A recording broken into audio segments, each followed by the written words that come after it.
You wouldn't put a square peg in a round hole, so why would you deploy a traditional firewall in a modern decentralized network? Firewalls have new requirements for businesses leveraging SaaS-based applications and public cloud platforms like AWS, Azure, and Google Cloud.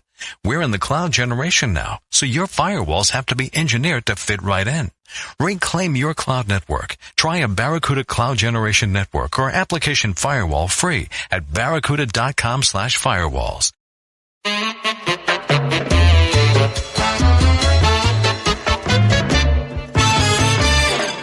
Welcome to this strange thing that is always highly questionable. Look at this guy. He's happy about that. That's Izzy Gutierrez. What do you like on the show today, Izzy? We get to criticize and analyze an NBA player's jump shot.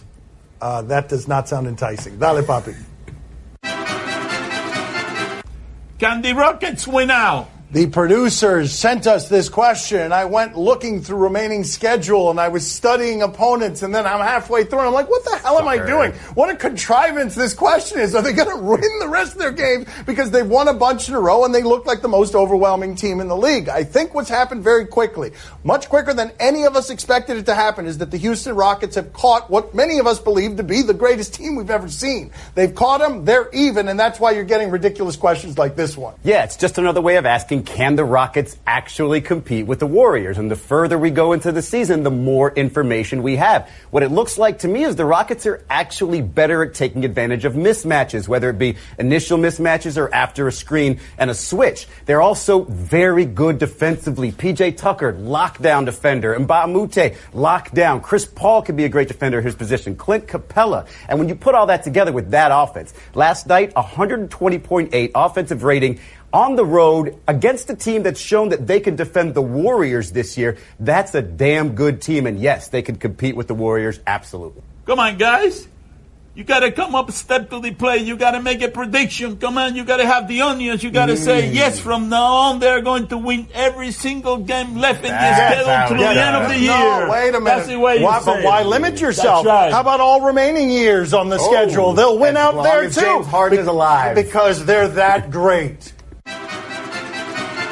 Is it a big deal that the NBA gave the Bulls a warning for tanking too obviously? You have to look like you're trying. The customers demand, if not a competitive product, a product that has maximum effort. And if you are tanking games, it looks really bad and the league can't have it. Adam Silver has nuked the Philadelphia 76ers front office because he will not have it in his league, but he can't do anything about the rules that make it possible. One of the things that makes this difficult to disentangle is the idea that the Bulls are really bad, whether they're trying or whether they're not trying. It's hard to tell the difference. They need a healthy Robin Lopez and Justin Holiday. These are people that I would not have on my team in any regard, and they need them back healthy in order to appear not tanky.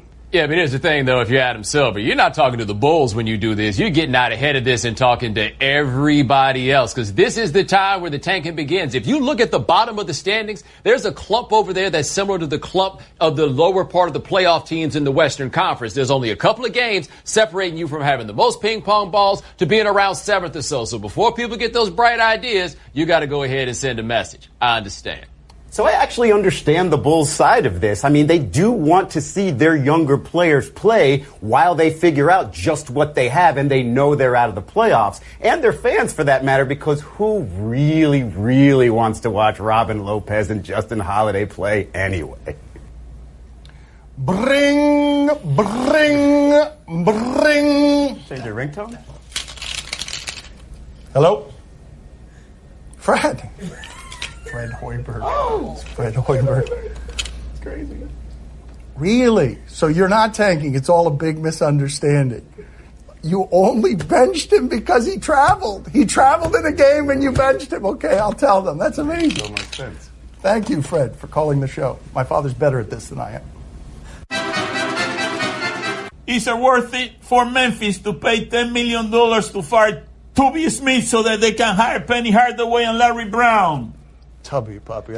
I like Tubby. I thought you'd get that one right. Tubby's such an easy one. I just learned the other day that Tubby was at Memphis. I thought he was at Minnesota. I said that on the show. I can't believe that Memphis can afford the kind of money on top of the injustice of the NCAA to be able to do something like this, where you've been a program that hasn't been relevant for a while. Tubby Smith is your coach. He's a nomad. And now you can just get rid of him with Anthony Hardaway. But, Bo, you know what Anthony Hardaway means to Memphis. That guy would kill there. Yeah, but that's the whole thing, is what this means to Memphis. You say you're surprised they can come up with the $10 million. Oh, no, there's one very large shipping company in Memphis, and I'm sure there's somebody associated with that could come up with the $10 million to make this happen. What's crazy about it to me, Larry Brown is the assistant coach? You think Larry Brown's about to be showing up to practice and Penny Hardaway is about to be telling Larry Brown what to do? Now, Penny is Memphis legend, and it's very important for that program to have local ties, and part of what messed Tubby Smith up on that job was that he didn't appreciate how to do business in Memphis. This would fix that, and at the very least breathe some life into a program that might not mean nothing to you, but it means a hell of a lot to them.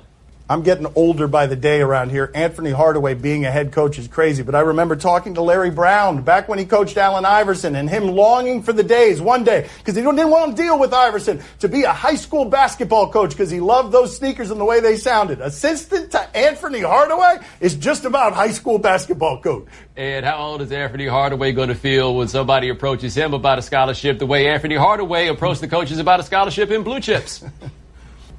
$10 million? Are you kidding me? You can fire me 10 times for $10 million. You know what I mean? Are you kidding? $10 million? Boy, that's a hell of a deal. By the way, Nolan Richardson effectively said that, and they fired him, and he wound up suing them because he didn't really mean it. I love the idea, though, of my father walking in again and again into the office to be fired 10 straight times and then holding out his hand. $10 million, please.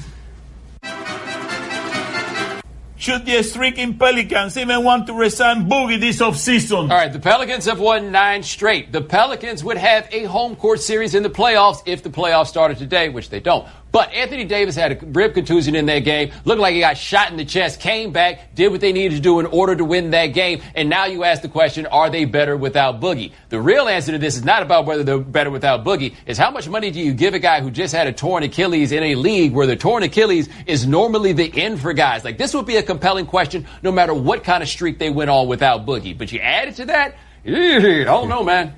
Remember not too long ago when Anthony Davis was saying if DeMarcus Cousins was healthy, this team could get to the finals? Look at what they're doing without him. Now add in a guy again that has 25, 12, and 5, which, by the way, only 4 of the guys have done for the course of a season. All 4 times those players won MVP. I understand that they play faster without DeMarcus. I get that. And I understand the idea of having 2 bigs in a league where everybody shoots threes isn't ideal. But both of those guys shoot threes, and both of those guys get layups. And if